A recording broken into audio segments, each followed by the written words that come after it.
eta Nafarroa osoan euskara ofiziala izatea aldarrikatu dute 100 lagunek. Euskal Herrian Euskaraz elkarteak eskatu die alderdiei ez atzeratzeko gehiago auzia eta behingoz onartzeko lege berria.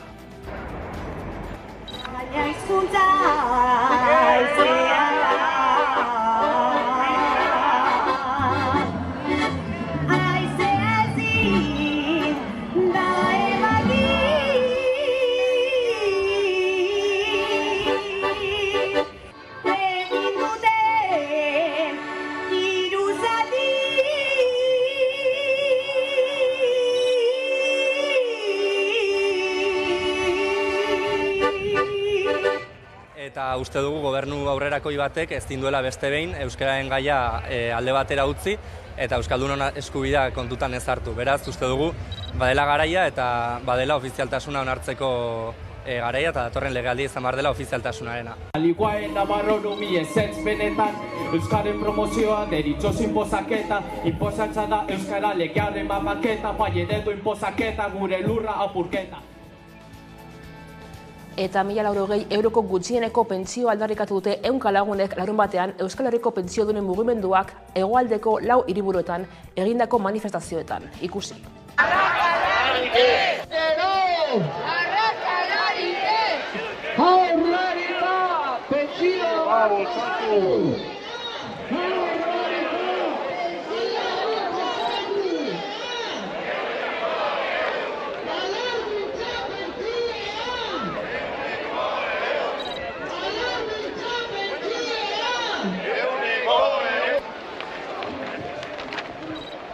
Baliabide gehiago!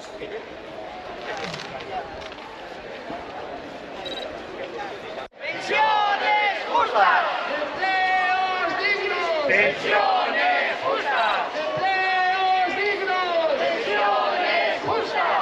¡Empleos dignos! ¡Pensiones justas! 1.080 euros!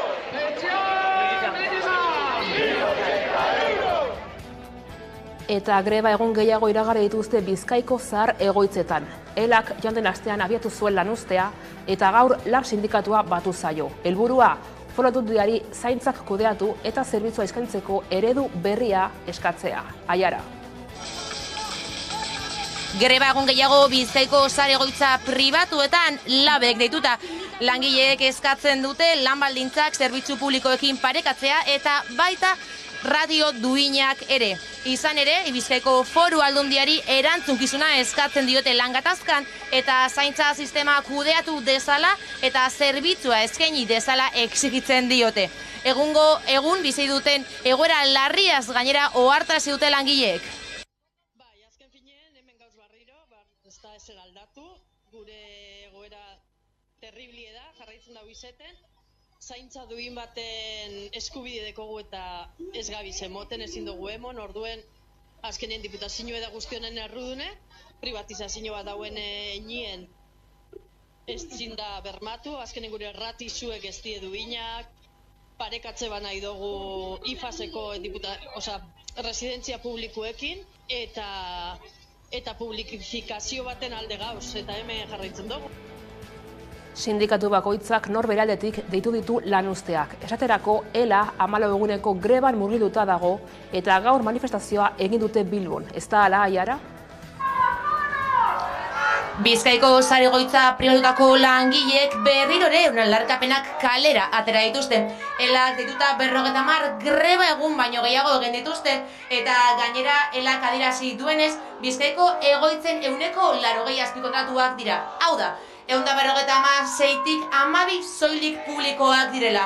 Horrela, elak exigitu duenez, zaintza sistemak negozioari izaten utzi behar dio. Izan ere, egungo zaintza sistemak emakumeak prekarizatu eta esplotatzen dituela salatu duelak. Hemen planteatzen ari garena da, egungo zaintza eredua aldatu behar dela. Eta aldatu behar da, beste usteko negozio bat izaten. Hori da funtsian hemen planteatzen ari garena. Guk esaten duguna hemen da, eta greba honetan ere gauzatu nahi dugun da, aldarri hori. Gaur egungo eredu azpikontratatu horrekin bukatu behar dela. Zergatik beste gaur egungo gure nagusiai eta egoiarrei ez zaiela eman beharko litzaieken zerbitzua, eta bestalde ere bai, eta hemen atzean dauzkazuen emakumeak eta langileak ez diela aintzate hartzen, eta beraien lana prekarizatuta eta lan esplotatzen dira. Bizkaiko aldundiak zesanik badu, eta beraien ardurapean dago hemen konflikto hau, gatazka hau konpontzea. Eta maiatzaren 28ra begira alderdiek kanpainarekin aurrera jarraitzen dute azken botoa lortu arte. Ikus dezagun zertaz jardun den alderdi bakoitza asteburu honetan. 4 hiriburuetan, edo gutxienez 3 hiriburuetan, mundu guztia konbentzituta dago, irabazterik badagoela. Hori ja irabaztea da. Atrikako, poltsikoko politikaren aurrean, buruz eta bihotzez egindako politika behar dugula. Gure autogobernua ez da betidanik izan, eta zaindu, babestu eta eguneratzen ez badugu, arriskuan izango dugu.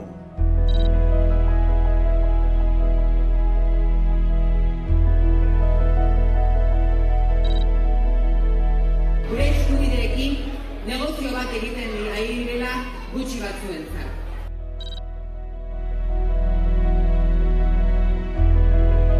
Azken finean, pasarela hau gure ustez da Iruñako herriari, Iruñako jendeari adar jotze huts bat. Hauteskundei lotuta Gipuzkoako aldongaiak izan ditugu gurean gaur. Energia krisia eta horri aurre egiteko euren ideia eta proposamenak jaso nahi izan ditugu. Bestalde, energian burujabetzak izateko energia berriztagarriak izan ditugu hizpide ere ikusi.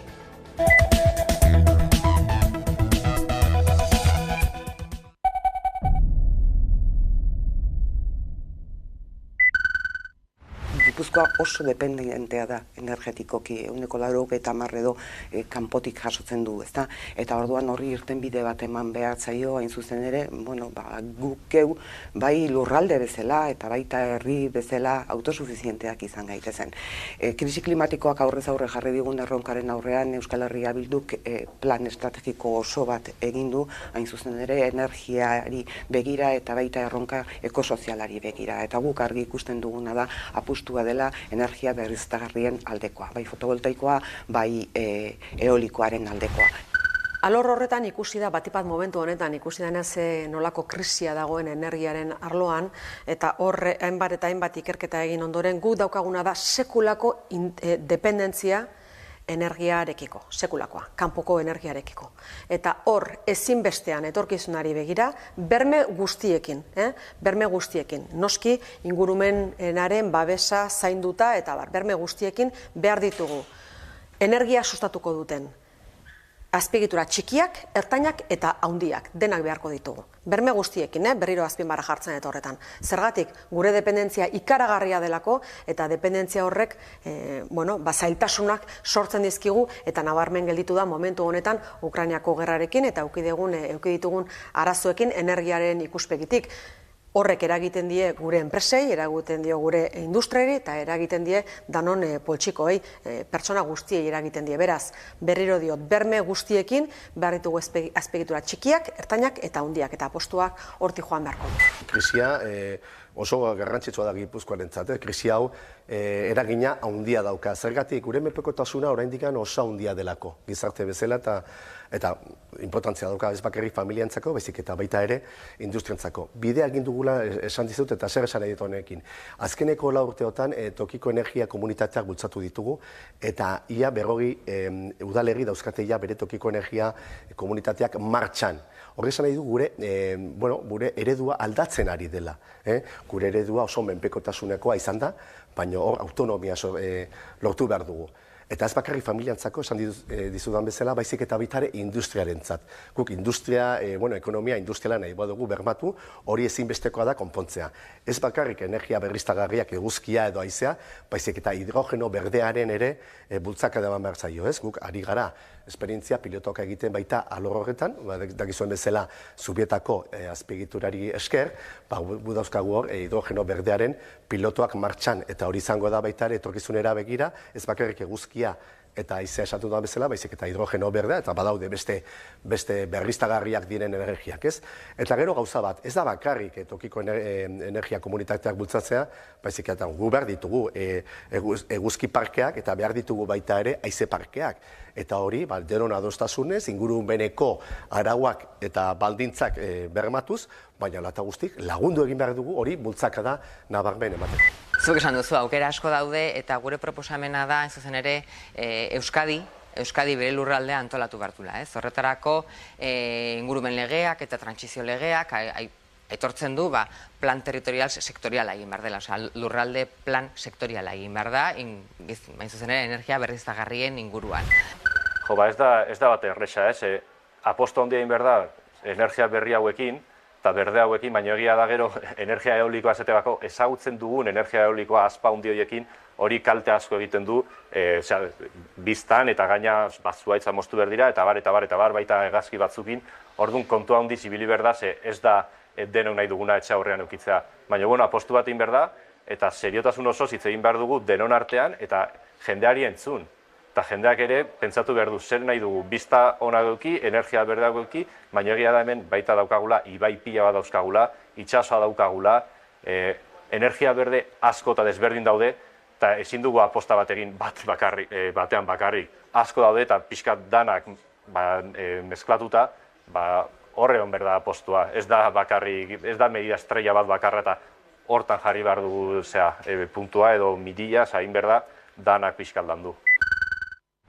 Oraintxe bertan lurralde antolaketa egiten duen eta PTS deitzen zaiona 2014 urtekoa da, eta oraindik ere ez du jasotzen hemendik aurrera beharko ditugun hainbat eskenatoki eraikitzeko legeak ezarri behar dituenak. Pentsatzen dut, denbora gutxi barru egongo dela PTS berria, eta horren arabera jakin ahal izango dugula zein diran babestu eta nola babestu beharreko lurrak. Guk uste dugu nekazaritzarako balioa handia duten lurrak babestu egin behar direla hala beharrez, hain zuzen ere elikagaien dependentzia ere izugarria dugulako, eta hau beste erronka izugarri bat izango delako, bestalde batetik mendiak, basoak babestu egin behar direla, hegaztin ekorofagoek beraien bazka egiteko inguruak babestu egin behar direla, baina hemen oreka handiak egin beharko ditugu, eta hemen erabaki oso garrantzitsuak hartu beharko ditugu. Aurrez aurre daukaguna delako, planetak aurrera egiten duen, eta nola aurrera egiten duen, ezta? Orduan gure apustua hori da, transizio hauek arrakastaz egin ahal izateko, batetik beharko da lidergoak konpartitzea eragile politikoen artean. Baina beharko da lurralde honetako Gipuzkoako inteligentzia, eragile sozial, eragile sindikal, eragile empresarial, eragile akademikoak ere eztabaida honetara ekartzea. Eta beharko da hala beharrez nire ustez herritarrak ere eztabaida honetan parte hartzea. Ezinbestekoa izango da herritarrak kontzernituak sentitzea egin behar diren aldaketekin, bestela ez dalako posible izango era honetako eta tamaina honetako eraldaketak aurrera eramatea. Zentzu horretan nik pentsatzen dut instituzionalizazio berri bat ezinbestekoa dela herritarrak ere eta herritarren iritzia ere jasoko duena. Eta 20. mendeko politika egiteko moduak ez duela balio 21. mendeak ia laurdena gainditu duen honetan. Gu dauzkagun baliabideak urriak dira, eta gainera iraganean ere bazauden bestelako apostuak, eta horrek muga batzu ditu, legea aldatu eginda Espainiako Kongresuan eta muga asko dauzkagu, baina hor dauzkagunak baliabideak dira eguzkia, haizea eta aldi berean ere itsasoa, ez? Eta hortik joan beharko dute nabarmen. Apostu nagusiak, baina hor berriro diote, azpiegitura txikik, ertainak eta handiak dana beharko ditugu, ze dependentzia ikaragarria daukagu, herri bezala. Eusko Jaurlaritzak atzeratzen du, 2021 ja onartu egon bartzuen, plan hori atzeratzen du, gainea Tapiak iragarri du 2024 arte ez du inolako asmorik hori onartzeko, orduan horrek zer egiten du? Berriz ere gauza bera, desregulazioa. Ez baldin badago, arautua gure lurraldean non kokatu behar diren eolikoak, non plaka fotovoltaikoak, non geotermia, non... Karo, orduan, askatasun ikaragarria dago, desregulazio ikaragarria, orduan, edozein enpresa hundik, edozein multinazionalek, Iberdrolak, berdintzait atzerriko enpresa batekin, hemengoarekin, erabakitzen du non jarri nahi duena. Gero, horrek ekarriko dugu kriston arazoak, batez ere gure planateatzeko, zekao, plan territorial sektoriala, ezingo da oinarritu benetan gure lurraldearen, gure ondasunaren babesean eta biodibertsitatearen babesean, baizik eta dagoeneko hipotekatuta egongo da hainbat eremutan, eta, ikusiko ditugu, mendiak, babestuak dauden mendiak, parke eolikoekin. Eta agian ingurumenaren ikuspegitik, bagian mendi tontor hori ez, baina albokoan jarri beharko lirateke, baina dagoeneko jagina daudenez, horrela gehiatuko dira. Horrela ez dira gauzak egin behar dira modu antolatuan, denok ados gaude, baina 40 urtez berriztagarrien aldeko apusturik egin ez dutenek, eta aldiz gasaren aldeko apustu ikaragarria egin dutenek, gogoratu Subijanan, frakina nola egin nahi zuten, orain ezin dute esan, 2 urtetan nahi dute egin, inolako antolamendurik gabe, 40 urtetan egin ez dutena. Eta gainera gero kudeatuko dituzte hoiek Iberdrolak baita ere. Hor badago totum revolutum bat antolatu behar dena, eta eztabaida ez da eolikoak bai edo ez, baizik eta non, nola eta zeinek erabakitzen duen hori.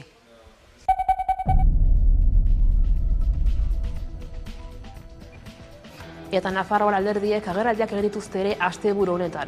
Azpimarratzekoa izan da alderdi gehienek aurkariak bilatu dituztela euren kanpaina mezuetan. Markesinak, Bilabesak eta Hiriko Hormak hauteskunde kolorez daudeia da Iruñ herrian eta Nafarroan. Pasaden hortzegun arratsean ekin zioten kanpainari alderdiek, baina asteburuak hainbat ekitaldi eta zer errana ekarri du.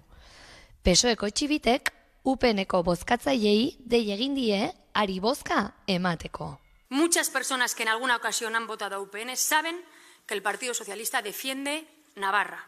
Y es un partido situado en la centralidad política, sin estridencias, con lealtad institucional, siempre defendiendo los fueros. UPNek aldiz EH Bilduren kontra egin du.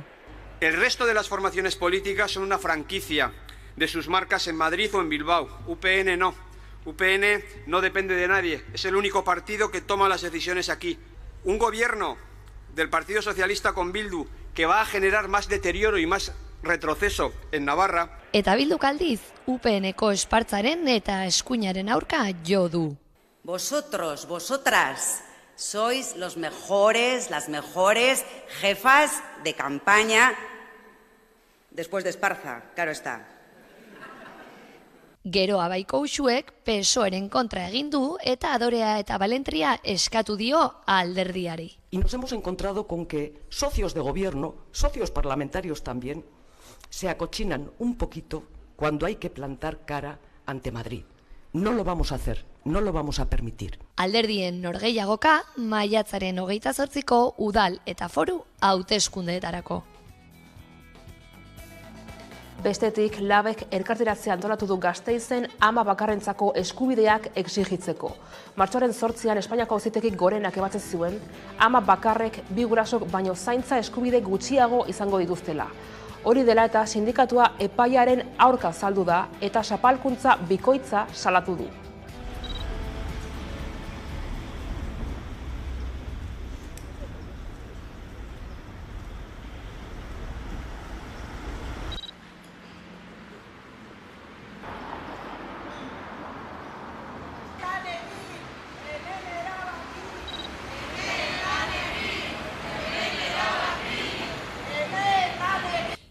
Gaur-gaurkoz, asko hitz egiten da zaintza erdigunean jartzeaz eta berdintasun planetan, inkluso legeetan ere bai, familia aniztasunaren inguruan eta zaintzaren inguruan asko hitz egiten da, baina praktikan gero eskubide horiek gauzatzeko bitarteko eta rekursorik jartzen ez den bitartean, uste dugu praktikan eskubide horiek urratzen jarraitzen direla.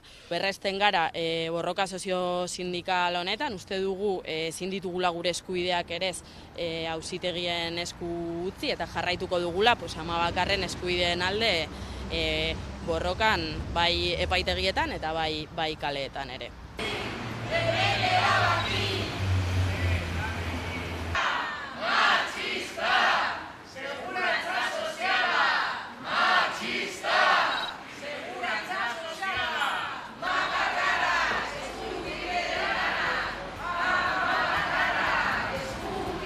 Eta kultura arlean Gasteizko Montermoso kulturuneak Rock on Top ekitaldiaren 2. edizioa jasoko du maiatzaren 24tik ekainaren 14 bitarte.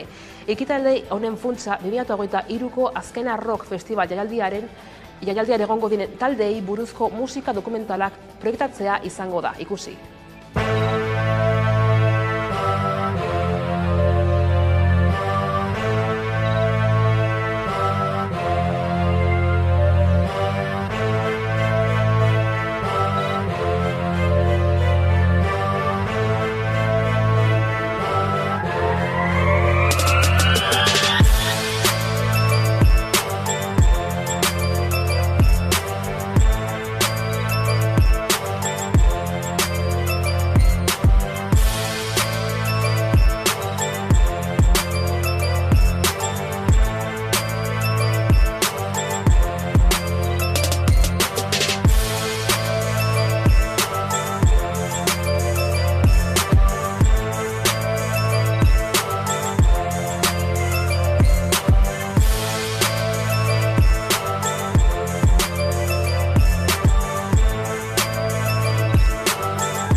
Eta eguneko elkarrizketari tartea zabalduko diogu orain. Gaurkoan Mikel Kolomorekin egin dugu hitzordua. Lizarrako alkatetzarako EH Bilduko hautagaiarekin.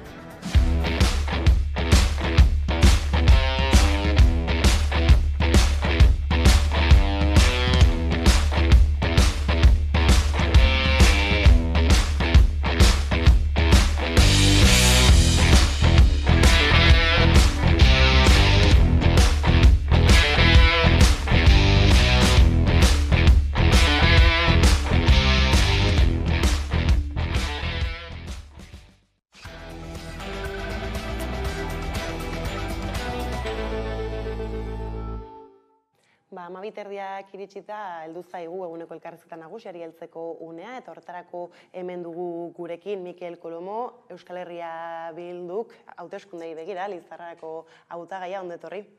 Gurera. Eta tira ez, 28ko atzera kontaketa martxan dugu. Erronka berri bati heldu diozu oraingo honetan, ez nola aurkitzen zara erronka berri horren aurrean eta zergaitik jarraitu behar du Lizarran Euskal Herria Bilduk gobernatzen, Mikel? Bueno, nik eta bain egunon, egia esan nik pertsonalki sentitzen duana dela bai ilusioa, bai plazerra ere ikusita nola talde batek, zuregan jartzen duen fokoa eta zu hautatzen zaituen ere pausu hori eman alizateko eta aldi berean ere erantzunkizuna, azkenean zor diogu herri bati errespetu bat eta horren baitan kokatzen gara. Eta gero honez gain nik uste dut garrantzitsua dela EH Bilduk gobernatzen jarraitzea, azkenean ikusten dugulako bi eredu kontrajarria daudela Lizarran oraintxe bertan, eta gu konsideratzen dugulako nolabait ere ezkerreko perspektibatik eraikiko den gobernu hori izango dela benetan pertsonak eta bere arazoak eta bere eskubideak zentroan jarriko dituna eta horri erantzun egingo diona, ez? Gainera egia da, ez, hauteskunde hauetan foku importantetariko bat badugula Lizarran, ia 80 urte itxaron behar izan zituen Lizarrak beste alkategai abertzale bat izateko, ez da horri izan dugu orain artean Koldo Leoz. Nola emango diozu jarraipena, ez, berak irekitako bide honi, zein politika erdigunean jarrita?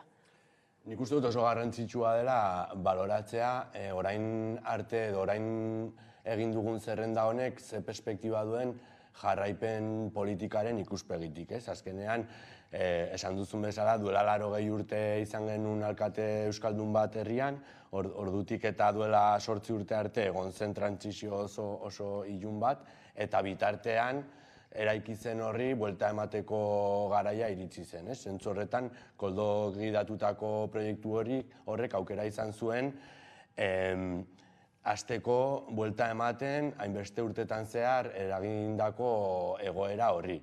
Horrek zer suposatzen du? Adibidez, hirigintza ereduaren ikuspegitik gauzak aurrera eramatea asko kostatzen dela, ez? Eta gero honez gain, jarraipena emateaz gain, argiago 2023 urte honetan iritsiela momentua aurkezteko talde bat sendoa, ilusioz betea, jende berria daukana, baina baita ere esperientzia duena, ez? Eta zentzu horretan, sektore publiko ezberdinetan lan egiten duen jendea badugu, eragile ezberdinetan ere, eta azken finean nik uste dut pertsonengan zentratutako zerrenda bat aurkeztuko dugula, ez, datorren igandean. Bai, ez, gainera egia da, ez, Lizarrak abertzaletasunean bere horretan simbolismo handia ere badaukala, ez nola erreparetzen diozue horri? Esan daiteke zorionez badugula hiri bat ondareak eta iraganean gertatutako orok kriston pisua daukala, ez? Eta horregatik nik askotan esate dut, ondare hori dagoen kaleetan barna paseatzen naizen bitartean, ez? Askotan oioipurdia jartzen zaidala pentsatzen uste. Eta nola biziko ziren hemen, ze izango zuten buruan eta nola izango litzateke ez guzti hori. Eta nik uste dut garrantzitsua dela eta aldi berean ederra dela guzti hori hartzea eta gaur egunean kokatzea ere inklusibotasun horren perspektibatik, ez? Azkenean kontziente gara, Lizarran 11 kolore daudela, sektore jende ideologi ezberdinetako jende 11 daudela, eta EH Bildu izan daitekeela guzti hori bideratzeko, anistasunaren perspektibatik guzti hori bideratzeko aukerarik hoberenetariko bat. Baina horri tiraka ez, Lizarran Euskal Herria Bildu ez zen polemika barik iritsi gobernura, azken urteetan ere ez, ikusi ditugu zer nolako ikamikak sortu diren bertan, ez zer nolako oztopoi egin behar izan diezue aurre? Egia esan, nik askotan esate dut oztopoak dauden lekuan, aukerak izaten bihurtzen direla edo aukerak bihurtzean garrantzia ikusten dugula, ez? Eta horregatik azkenean, gu kontziente gara Lizarra bezalako hiri batean ezkerrak aurkezten duen ezberdinen arteko gobernagarritasun horretatik bideratu behar dugula, ez? Esan nahi dut, oztopoak haude noski, jende ezberdina gara, puntu batzuetan konfliktoa sortu daitezke, gatazka sortu daitezke, baina zinez, nik hezkuntzaren mundutik natorrela, zinez sinisten dut guzti horrek suposatzen duela aberastasuna, ez? Orduan, noski, bai, momentu puntual batean ideia batzuk kontrajarri egingo dira, baina guztiaren aurretik daude pertsonen eskubideak bermatzea, ez? Gainera horretaz aparte justu ez, han eta hemen ari gara hitz egiten kanpaina lokaztu batetaz, ez dakit zuenean nolako eragina izan dezaketen, esaterako ez UPNek ireki ditzakeen eztabaidak, mamuak edo antzekoak, nola izate kanpaina hau bizitzen? Argi dago, tentsio politiko hori nolabait ere erabiltzen dutela bertatik irabazteko zeozer daukatenek, eta horrekin loturik zeozer irabaztea baino gehiago esango nuke eremu hori lokaztu nahi dutenak bertatik zerbait atera dezaketelako, ez? Guk guzti horri ematen diogu daukan garrantzia. Uste dugu, bai noski kontziente izan garela, ez? Jendartearen sektore batek horri garrantzia eman aldiola, baina guk ikusten dugu gehiago erakartzeko edo sortzeko, bai parte hartzetik, bai entzutetik eta bai jendearekin empatia prozesua garatzetik, ez? Beraz, egun hauek, Euskal Herria Bildutik Lizarra nola ari zarete bizitzen? Esango nuke urduriak bezain ederrak direla, ez? Alde batetik, bai, programak prestatu behar diala, auzoetara bidaiak egin, kartelak jarri, bilerak, eta baino zorionez ere, batzarrak ikusterakoan eta jendea nolabait ere erantzuten ari dela ikusterakoan, ni pertsonalki unkitu egiten naiz, eta esate dut honekin, talde honekin, bai, bagoazela aurrera. Programa ipatu zu hortarteka, horretan sartu baino lehen ez, agian azken egintzaldiko balorazio ez laburratei egin albadira ez, alako balorazio laburrak egin da ez, nola bizi izan dituzu azken laburtak, edo zer egin duzu edo zer duzu jartzeko horre balioan? Lehen esaten nuenaren hildora, nik uste dut azkenean kontutan hartu behar dugula nondi gatozen eta eman behar diren pausuek zenbat kostatze duten, ez? Horregatik, hirigintzari buruz ari garenean, noski, jende batek esan aldigu momentu konkretu batean ez duzuela zer egin, edo ez dituzuela proiektua garatu edo dena delakoa. Guk esaten duguna da ez barkatu, eredu aldatzen ari gara, oinarrian jartzen ari gara ezkerretik eraikitzen den hirigintza eredu bat, eta hortaragoaz, ez? Eta gero horretaz gain, bai nahiko nukela hausnartu edo batez ere azpimarratu bi ildo nagusitan egin den lana. Alde batetik, erronka klimatikoari erantzuten dion guzti horrek, ingurumen sailarekin egin den lan guzti hori balorean jartzekoa, eta batez ere balorean jartzekoa erreskatatzen duelako nolabait ere jendearen parte hartzea. Dela gure proiektu politikoaren oinarri nagusia eta guk fokoa hor jartzen dugula, ez? Azkenean, erronka klimatikoak sortzen zizkigun oztopo edo arazo horiek gainditu ditugu jendearen parte hartzearekin, bai komunitate energetikoa garatzen eta jendea entzuten, eta baita ere, auzoen problematika ezberdinei ere berdin, ez? Azkenean, lortu dugu azken 4 urtetan, hori, ez? Jendearen hitza hor egotea, jendea entzuna sentitzea, eta nik uste dut hori dela nabarmendu daiteken ideiarik nagusiena. Bai ez, baina esan duzun bezala hasieran ez, beharrezkoa baduzue guzti honi jarraipena emateko ez, berriz ere alkatetzara iristean bestela, hori ez bada gertatzen ez, zornolako lizarraekin topatuko gara. Nik uste dut garrantzia jarri behar dugula, ezinbestekoa zaigu ezkerreko gobernu bat izatea Lizarrako udalean, eta hori lideratu dezakeen bakarra edo indar gehienez lideratu dezakena Euskal Herria Bildu da, herriari begira jartzeko. Dena den, hori gertatuko ez balitz, ze perspektibatan kokatzen gara, argi ikusi duguna da, UPNek edo Navarra Sumak oposizioan egin duena izan dela, Euskara bermatzen dituzten partiak ezabatu, berdintasuna jeitsi, pertsonengan pentsatuta ez dauden politika garatzea, eta argi eta garbi esan dutena izan dena, guk martxan jarritako proiektu guzti horiek, kontutan izan gabe onak edo ez diren, bertan bera uztea. Orduan nik uste dut, haserrearen eta zero proposamenen politika batzuk ikusiko ditugula, ez? Horregatik hain garrantzitsua da ere Euskal Herria Bildurekin egotea zentzunetan. Eta, ez, ari horri tiraka ere, osatu duzue, urrengo 4 urteetara begirako herri programa, hor zintzuk dira ardatz nagusiak? Esango nuke ere 3 ardatz nagusi ditugula, ez? Alde batetik lehen aipatzen genuen guzti horren jarraipena bermatuko duten politika batzuk ematea, erronka klimatikoari dagokionez.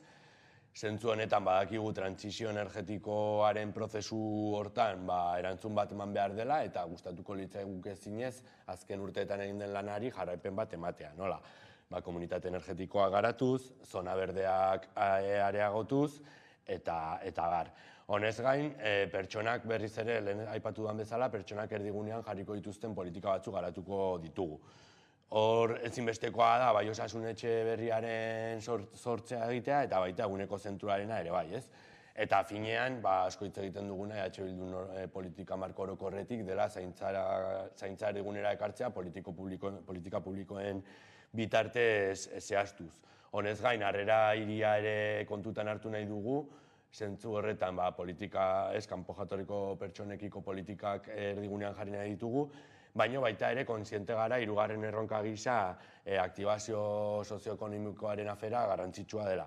Zentzu horretan, kontziente gara turismoak Lizarran daukan garrantziaz, jasangarria izango den turismo bat, alde zaharraren berpiztea, industriaguneen garapena, orduan badugu programa ere aktibazio hori emateko eta bide hortan joango gara. Azken hauek guztiz lotuta hiri ereduaz edo hirigintza ereduarekin baita ere, hor zer nolako erronkak dituzue Lizarran ez, baina orain gutxira ikusi zintugun, zu eta beste helako hautagaiak ez, debate batean murgilduta eta hor ere ez, hiri ereduarekin lotutako hainbat gako azaldu ziren.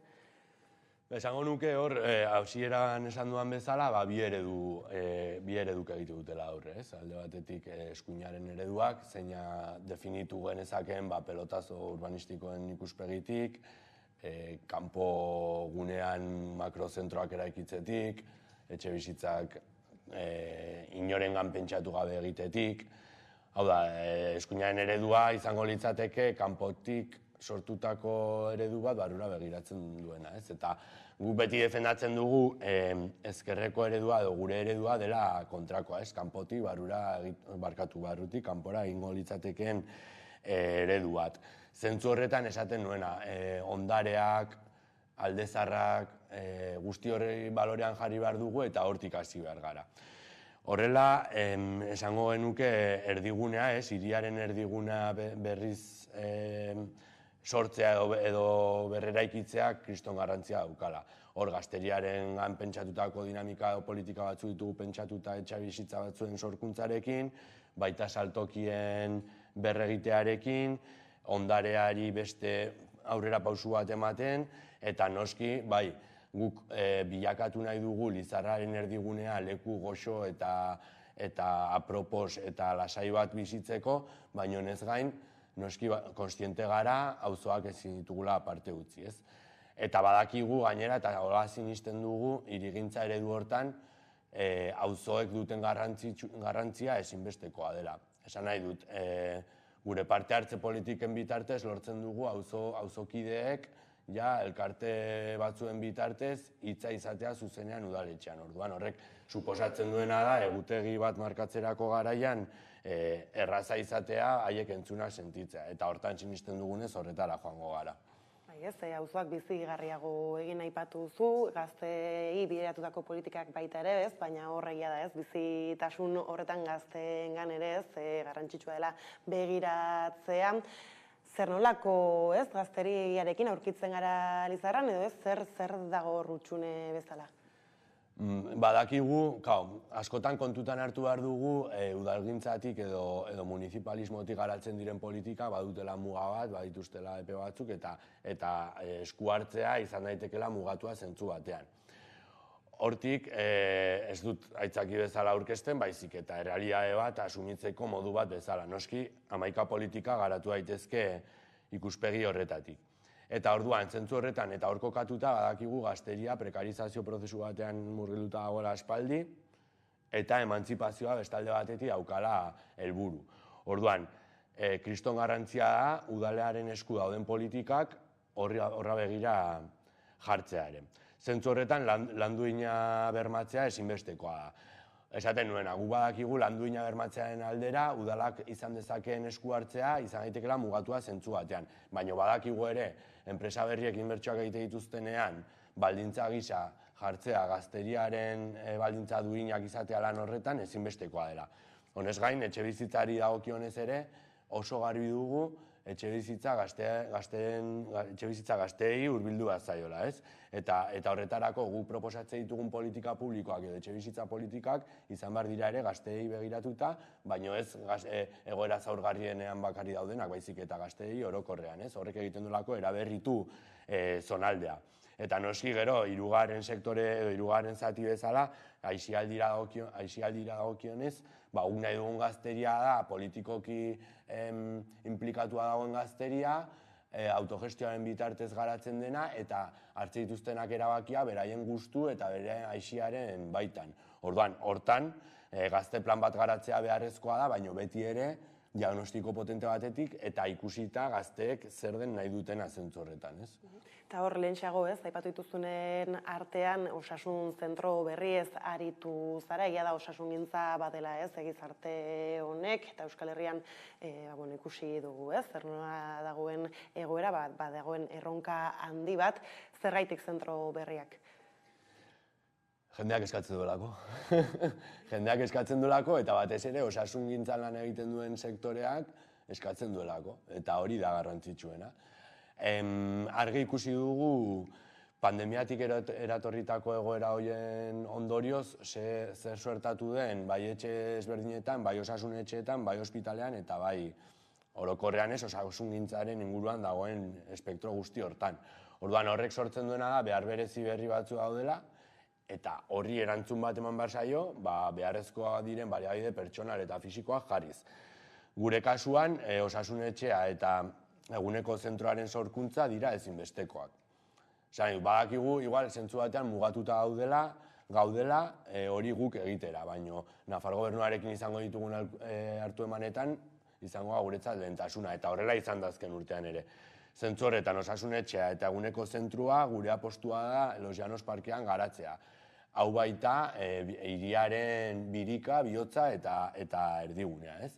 Baina noski gero ere horretaz gain, oso garbi dugu osasungintza ez dela bakarrik, edo osasuna ez dela bakarrik osasun etxera joatea, osasun zentro berri bat edo dena delakoa baizik, eta dela ere prebentzioa, dela jarduera fisikoa, eta dela jendea konstiente izatea aurretik ere askoa gola egiteko, ez? Eta zentzu horretan noski, udaletik azken urteetan martxan jarri ditugu 11 programa prebentzio hortan eta jarduera fisikoaren bilakaeran ara iristeko, ez? Guztiz lotuta badagoena, zaintzarekin bere horretan. Hor, batzuk aipatu dituzu, baina zaintzarekin lotuta zer nolako ekimenak sustatu daitezke Lizarran? Nik uste dut, zeharkako transversala diren politikek izan behar dutela oinarrian zaintza. Hirigintza eredu berri bati buruz ari garenean, Euskal Herria Bildutik zaintza dugu erdigunean. Esan nahi dut, zu pentsatzen duzunean ze hiri eredu nahi duzun, hori ere kontutan hartu behar duzu, ez?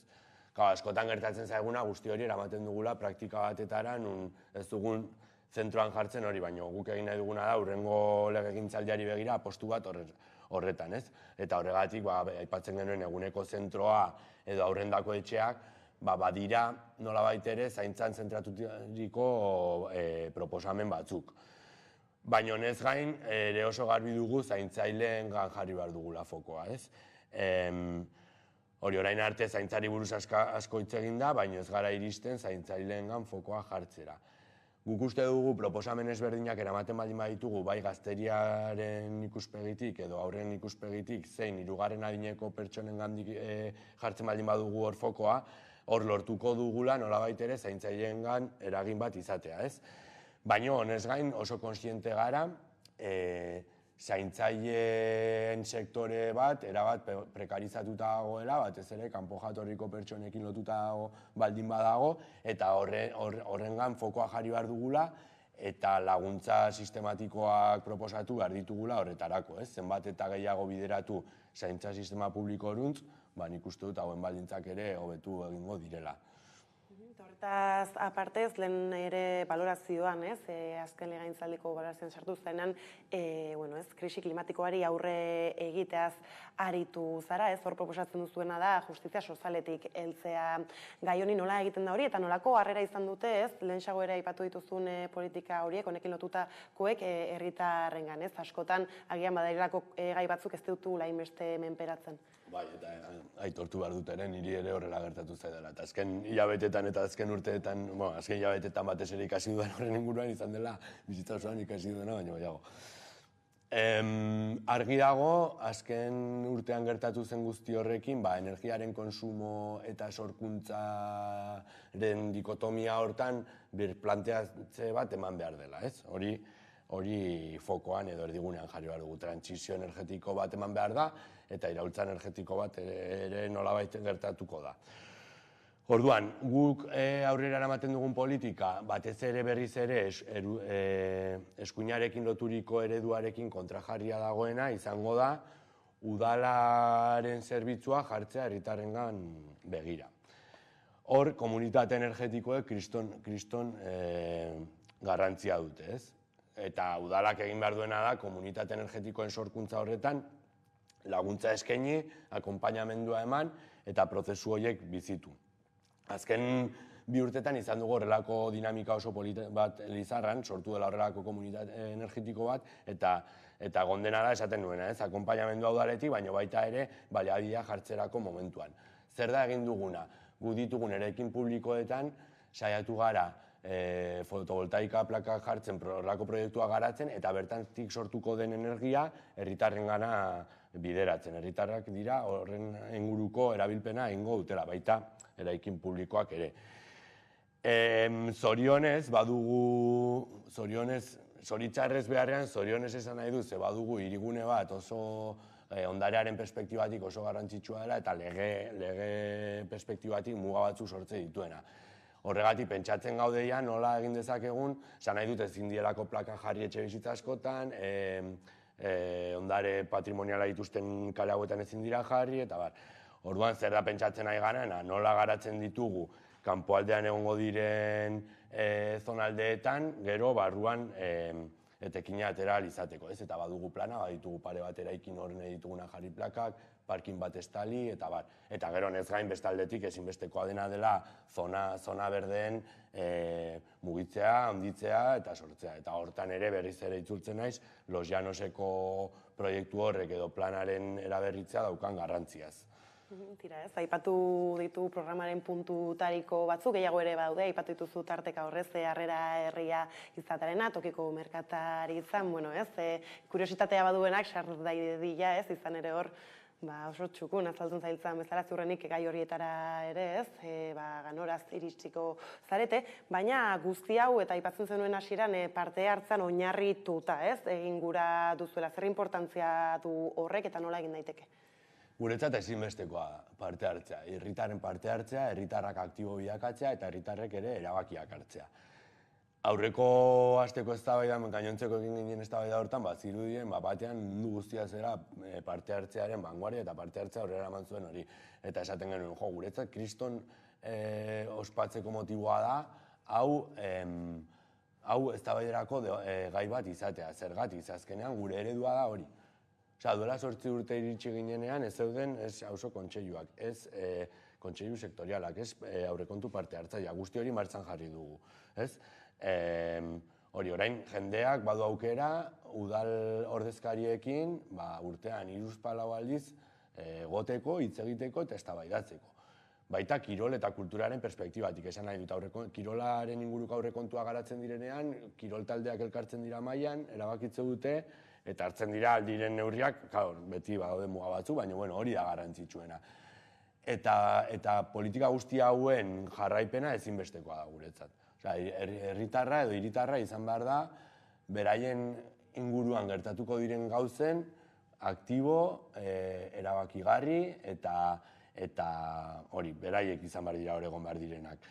Orduan, guk duela 8 urte abiatu genuen prozesu honi, aurrera pausu bat gehitzeko edo aurrera pausu bat emateko momentua iritsi dela uste dugu, zentzu hortan. Eta horregatik garatuko ditugun politika beti izan dira herritarrak gero eta parte hartzaileagoak izatera. Hori, bilera gehiago, jaiak antolatzeko garaian.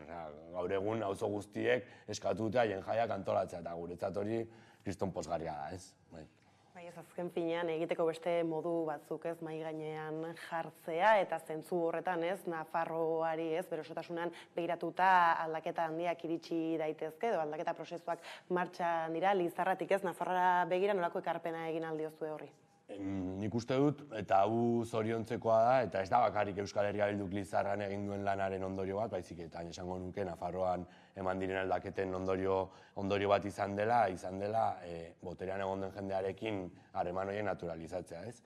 Horrek emate dizu aukera, bai Lizarratik Nafarroara begira dauden politikak eta kontrakoak, eta Nafarroatik Lizarrara dauden begira, naturalizatzea, aldebikotasun perspektiba batetik garatzea, eta azken finean Lizarrarengan pentsatzen jarrita, ahalik eta hoberena lortzea, ez? Eta hor, aurrera pausu bat eman da.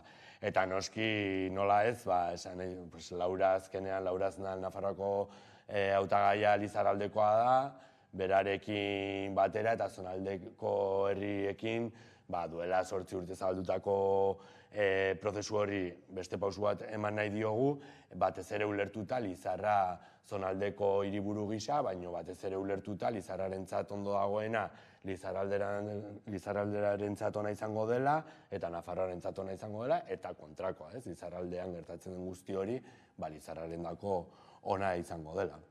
Beraz, aukera historiko baten aurrean aurkitzen zarete? Bai, ez esango nuke.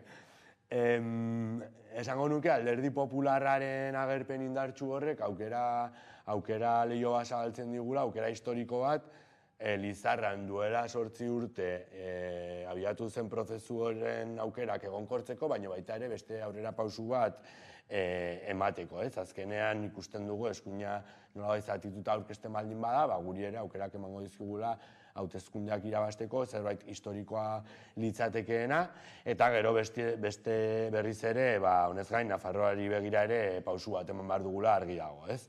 Ez dakit zer erabaki hartuko hien gero, ze akordiotara iritsiko garen mugimendu politiko bezala, baino bai argi dagoena da eta argi ikusten duena da Euskal Herria Bildu Lizarrarako zein Nafarroarako determinantea izango dela. Premisa horrekin eta ikusita ez, mailan gogoak ez direla falta, mila esker Mikel gaur gurekin izate arren. Eta horrela iritsi gara albistegiaren bukarara, besterik ez gure aldetik, horrek izan dira gaur eguerdiak gurean gaur utzi dituenak. Gogoratu guztiak eta gehiago nahi duzuen aldiro 11.eus aterial daudela eskuragarri. Gero arte ondo izan.